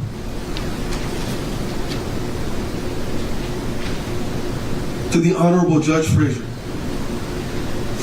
I want to thank you for being extremely fair to me throughout this trial and for giving me the opportunity to defend myself. It is truly unfortunate that despite the compelling evidence that this was a crime of passion, somehow the jury still landed on this verdict, and they certainly wasted no time in doing so. The fact that I spent more time on the stand than the jury took to deliberate my fate is very concerning. In fact, the jury foreman himself told Fox 5 news reporters that a few of the jurors wanted to pick second degree, but were pressured not to by the rest of the jury. I think that speaks for itself, loud and clear, that reasonable doubt was intentionally overlooked, and that justice was not the motivating factor behind their decision. It was vengeance. And now I am left with no other option but to spend the rest of my life in prison, death by incarceration, a very slow and drawn-out death sentence. That means that 50 years from now, should I still be alive, I would still not be considered for release. I don't think that's fair at all. Especially after it has been made clear that drugs and alcohol were involved. And add that to along with infidelity and mental illness, and you've got a recipe for disaster. One that anyone could fall into. It's happened to me and I still can't believe it. Being sent to prison without the hope of ever getting out honestly feels like I'm being sent to hell. And that's terrifying. And I don't think that's right either. Personally, I believe everyone should have the ability to parole because everyone has the ability to change. But nonetheless, even still, it is my goal to serve my time with the utmost outstanding conduct and to participate in every rehabilitative program while being a positive role model to other prisoners. And I will do all this to the best of my ability with the goal of one day safely transitioning back into society.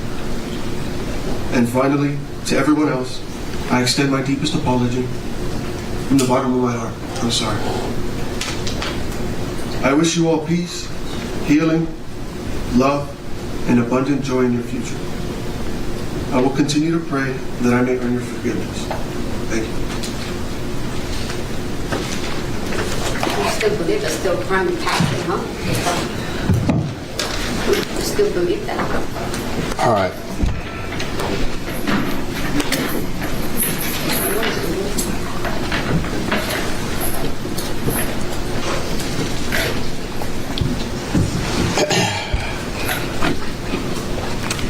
First, we'll take care of some preliminary matters. As a matter of law, the defendant is ineligible for probation. But if he was eligible for probation, this court would not give him probation. The court acknowledges its discretion and obligation at reviewing verdicts from when we get first-degree murders to see if it's second-degree or even voluntary manslaughter. And I will explain also, as the defense has asked, that I have the authority to strike or reduce the gun enhancements. I also have the authority to run the LWOP sentences consecutive or concurrent. And let me kind of briefly go through that and why I am giving the sentence that I am giving you. First of all, has to the first-degree murder. I look at various factors, having sat through the trial. And I do this in every murder trial. And I don't take this lightly. I truly respect jury verdicts. Have I reduced a first-degree murder to second degree? I have. In fact, I did it 2 weeks ago. But I'm not doing it today. And I'll explain why it's not happening today. Very simple reason. The jury heard all of the evidence. The jury evaluated all of the evidence. The jury came back with a first-degree verdict, which was the correct verdict. It was a verdict that, when you look at the totality of all that happened during this particular crime, it's the only verdict a reasonable person could come up with. And considering all the evidence, and I'll just hit a few high points that I think, honestly, the jury was looking at. The defendant's text message to his cousin about killing. Defendant's controlling, demeaning behavior. When he said just a few minutes ago, he wants us to know who he is, that's who he is. It's very clear from the videos. His driving over to the apartment with a loaded gun. The fact that the victims were helpless, completely taken by surprise. The planning of a listening device. Firing within seconds of entering the apartment.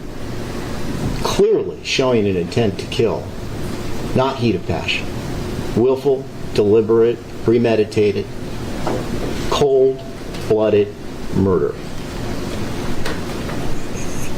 And something that is hard to explain, Ray was not involved in their problems at all. But he shot Ray first. Shot him in the head in an attempt to kill. You don't shoot people in the head unless you want to kill them. And in front of Anna. That was deliberate. He wanted her to see it. Very cruel. He took photos immediately afterwards. Who does that? He calls his mother. He had 3 days on the stand to explain his actions. He explained them. And the jurors came up again with the only reasonable verdict, which is a first-degree verdict. They also found, because there was 2 deaths, that this was multiple murder under Penal Code Section 190.2A3. The next thing this court has to consider is the gun enhancements. In the state of California, the legislature has, both slowly and quickly, changed certain enhancements. And the court is obligated to look at reducing certain enhancements, including those that require or have a 20-plus year addition to the sentence. And again, I look at both mitigating and aggravating factors. Of course, it goes without saying this crime involved great violence. It involved a firearm. It involved vulnerable victims who, again, had no time to react, no time to defend themselves. It involved planning. I don't think you could say it was sophistication or professionalism, but it certainly involved planning. When you load a gun, arm yourself with a gun, drive 10 or 15 minutes to an apartment complex, as we saw on video, his demeanor going up the elevator, his demeanor going down the elevator, that showed planning. And obviously he took advantage of a position of trust.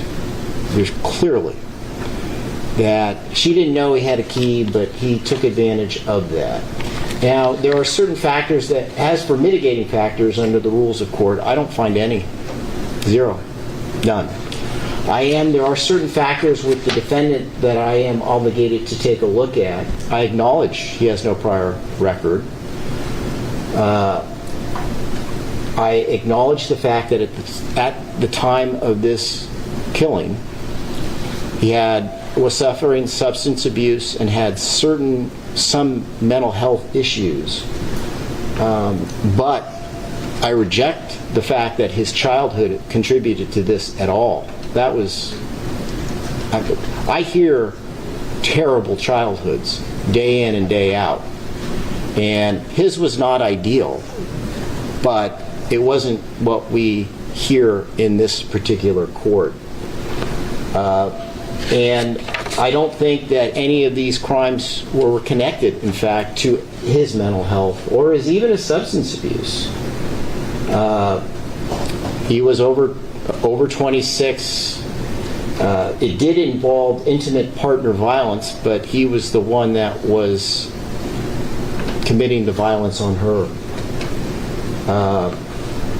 And of course, he denied when confronted with it what happened initially. So the court is not going to strike or reduce the gun enhancements. The question then becomes one of whether or not these life without possibility of parole should be consecutive or concurrent. And that's a big deal. That will, in all likelihood, determine whether or not he dies in prison or out of prison, whether he dies a free man or one who's not. And this is the bottom line on this is I've watched him here during all of this time. He's a very talented actor. He is a very talented actor. When I saw the Scarface videos, it's as if when he committed these crimes, he became that persona of Scarface, of just the cold-blooded killing without remorse. Any tears that he's cried in this courtroom have been for himself. They are not for Ray and Anna. It's just, that's the reality. He fears the consequences, as he should, of his actions. But as he sits here today, I don't know if he's really sorry. I have serious reservations about it. I know he's sorry about the consequences of going to prison for the rest of his life. But I can't say that I think he's sorry for having killed these two innocent human beings. He's a very selfish person, as I think the jury saw. That was something that his character kind of came through, and we ask, who is Ali Abulaban? That's who he is. He's somebody that is only thinking about himself, and the idea of killing two innocent people doesn't disturb him. It's chilling. So the bottom line here is he will die in prison. He will never be a free man. He will take his last breath there.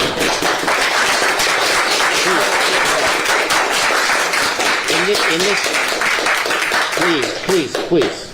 In this matter, the defendant on count 1 will be sentenced to life without the possibility of probation via Penal Code Section 1190.2, Parent A, Parent 3. Consecutive to that will be 25 years to life on the gun enhancement under Penal Code Section 12022.53D. Consecutive to count 1 will be count 2, which will be life without the possibility of parole, Penal Code Section 190.2, Parent A 3. Consecutive to that will be the gun enhancement of 25 to life under Penal Code Section 12022.53D. Total prison term, 50 years to life plus LWOP, life without the possibility of parole. He's given the following custody credits of 1,552 days. He is given the following fines and fees. Your Honor, probation has credits of 1,052 as of today. Okay, 1,052. He will pay a restitution fine of $10,000 under Penal Code Section 1202.4b, court security fee of $80 under Penal Code Section 1465.8, criminal conviction fee of $60. The general order of restitution at today's time will be set at for the funeral expenses of $12,890. And what was your other restitution amounts? Just so the record is clear, that $12,890 is to the Victim Compensation Board. Correct. The amount to Amalia Miller is $3,324.24. We can cancel that, Mr. Okay. I can't. Please don't interrupt. Go ahead. And the amount to Hermé Sarton is $1,214.66. All right. Those amounts will be also ordered. All right. Thank you all. Your Honor, I just want to make one clarification. When the court announced the sentence, 50 to life plus LWOP, is that plus 2 terms of LWOP, one for each? As I indicated, the counts 1 and 2 on LWOP under the special circumstance as alleged and pled and proven under Penal Code Section 190.2 parent A are consecutive to each other. So that's 2 consecutive LWOP terms plus on each count 25 to life, totaling 50 to life plus LWOP. So yes, they are consecutive to each other. Thank you. Charles? Is it because it's LWOP, there's not a second of 10,000? Yeah, we'll just do it once. Okay. All right, we'll be in recess.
Point in 2015, did you hear that Mr. Watts was looking for you?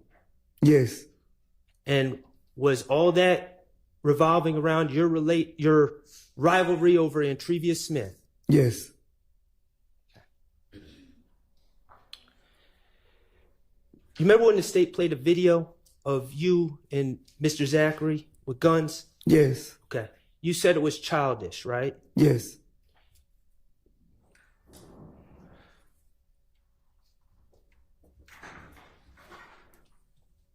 And at this point, Your Honor, I would ask for the state to publish what's 441Y. It's either 441Y or 395Y. 441 Yankee, thank you. Could you publish that?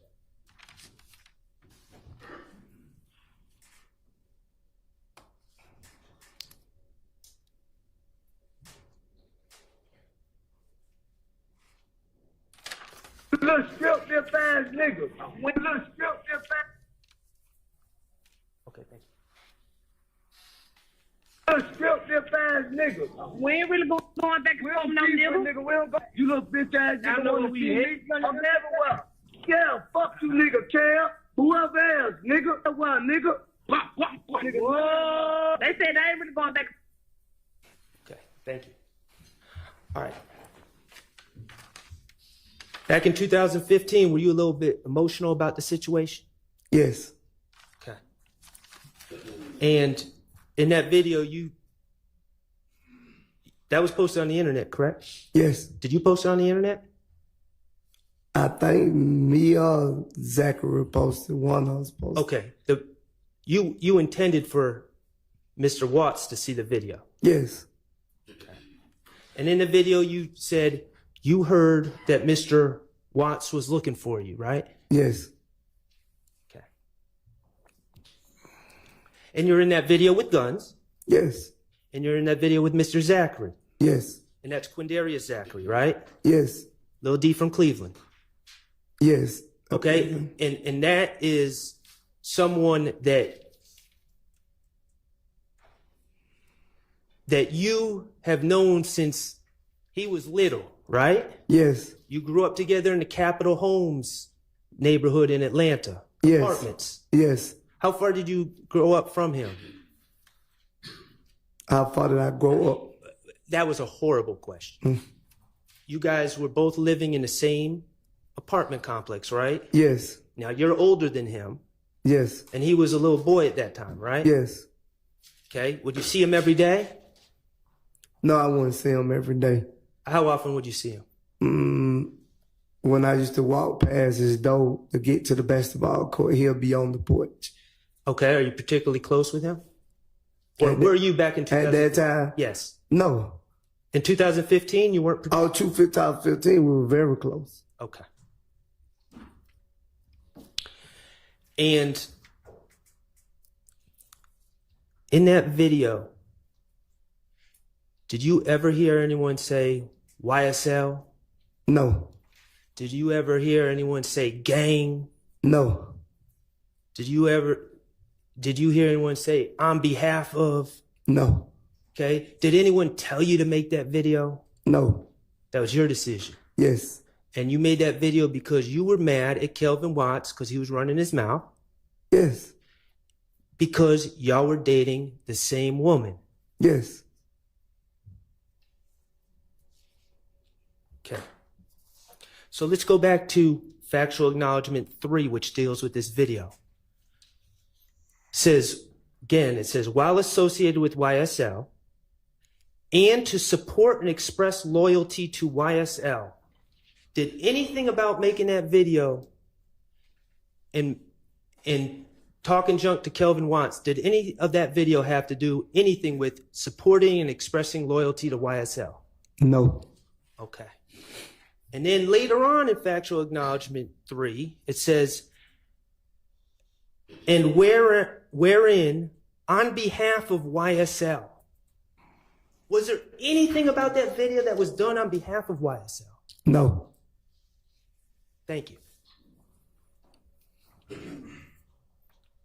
Okay. Let's talk about factual acknowledgement 5. It says, okay, let me back up. Factual acknowledgement 4, let's look at that, and that's on page 3. You with me? Yes. All right. It says, on or about April 28, 2015, as reflected in Fulton County Indictment 15 SC 138994, defendant, that's you, right? Yes. And fellow YSL associates Demekion Garlington and Quindarius Zachary committed a drive-by shooting using the firearm defendant wielded in the video, referenced in part 3 of this section, targeting family members of a rival gang. Okay? Yes. All right. And then on number 5 of the factual acknowledgments, it says, defendant and his fellow YSL associates committed the drive-by shooting referenced in sections 3 and 4. Okay. Above, on behalf of YSL and to increase the notoriety, reputation, and fear of YSL. See where it says that? Yes. Okay. And I'm just reading that. I'm not saying it's true. You okay? Okay. Okay, let's talk about that case. And that was 15 SC 138994. Yes. You were charged in that case, correct? Yes. Mr. Demekion Garlington was charged in that case, correct? Yes. And Mr. Quindarius Zachary was charged in that case, correct? Yes. No one else was charged in that case. No. Okay. And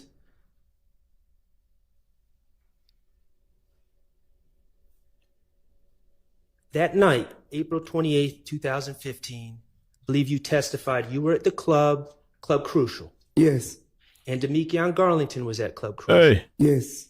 And you didn't go together, right? No. But you both happened to be there. Yes. And you're friends with Demekion Garlington, or you were at that time? Yes. Okay. All right. And at some point, I'm back. Most of the people left, which is fine. I understand. That was awesome with the judge. That was epic. I like what he did. I like what he said. And I even said in the chat, like, it felt like this guy was doing another video for TikTok, but an apology video. And the apology didn't seem sincere because he started making all these faces. He was never sorry. You could tell throughout the trial he wasn't sorry. And even at today when he said that's BS, and then even arguing back or something, or I don't know if he was arguing, yelling back at the victim that was yelling when they were doing the impact statement. And then the judge talking about it, and he's making all these faces. And he pointed out, he was like, who does that? This guy took pictures of the bodies. And I'm pretty sure I read he said one of the pictures is one of his parents of the bodies.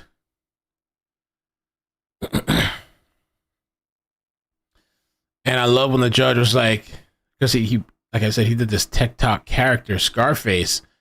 And he was like, you know what? It's almost like you were living the role that you've been playing all this time.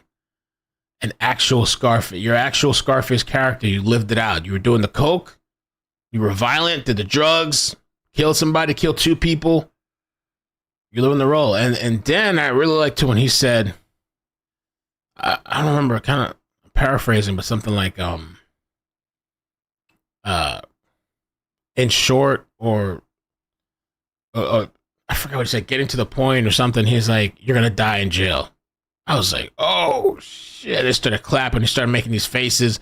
And when they clapped, he kind of like mockingly clapped back too.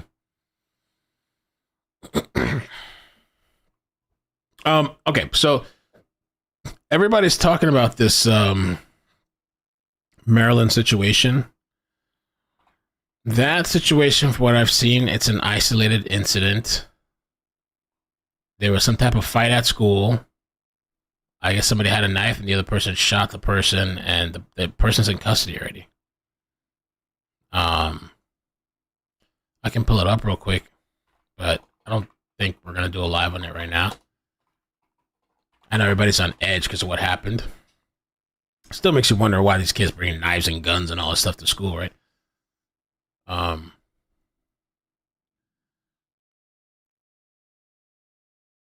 Maryland shooting. Jopatown.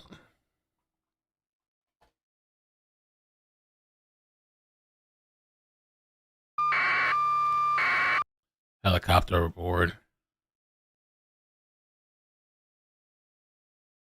Jopatown. Let me see.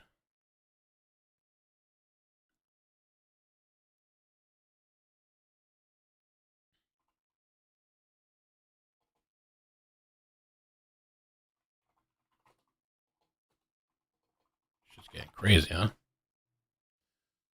Murky Piglet says Ellie has stated Maryland shooting was an isolated incident. Target others. Okay. Didn't target other students, suspects in custody. It was like a one-on-one thing. It's still alarming, you know. I mean, these kids going with guns and knives and stuff to school. The suspects in custody. I mean, it's kind of over already. It's like, this is the evacuation process. They evacuated the kids.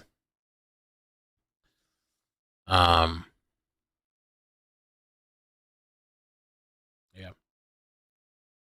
But that was a really strong impact statement from the I think it was the victim's sister. I was kind of like, wow. You could tell she was hurting and in pain.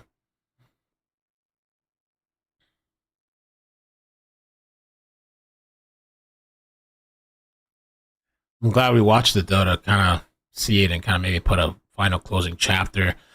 And like the judge said, I don't believe him. I don't believe in the apology this guy was doing. I feel like, and some people were saying he's like narcissistic. I think he was just kind of putting on an act and kind of look me. Oh, can I face them? Can I look at them? I mean, him apologizing is more than what I've seen from a lot of these people that I've killed.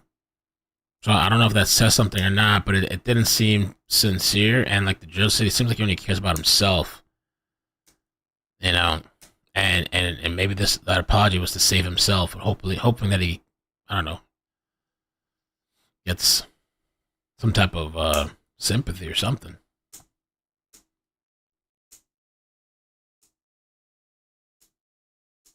Yeah. The one thing I'm curious about is the person that got shot. What happened to them? Are they in the hospital? I don't know what's up with that, but isolated incident. I know people are like, oh, school shooting. Like we just had one. Now we're thinking there's another one. It was a school shooting, but not like a random shooting. It was a personal incident.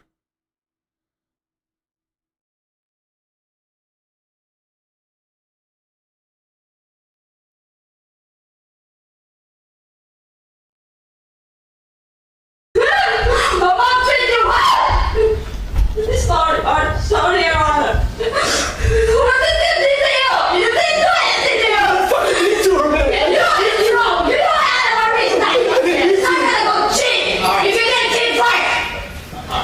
Ma'am, if you're not going to be able to control yourself, sorry, Your Honor. This feeling is like. Wow. All right, I'm gonna catch you guys later. I'm gonna spend some time with the baby. Watch 10 minutes later, some shit happens, right? Chase or something. But I'm gonna spend some time with the baby. Tonight we got Karen Reed, 9 p.m. Eastern. Okay, I on Discord. And we'll watch it. It's 2 hours long. God damn, it's 2 hours long. But we're watching on Discord. It's a special interview that ABC 2020 is posting. So I will do that tonight. And whatever else happens, I guess. We'll come back. All right.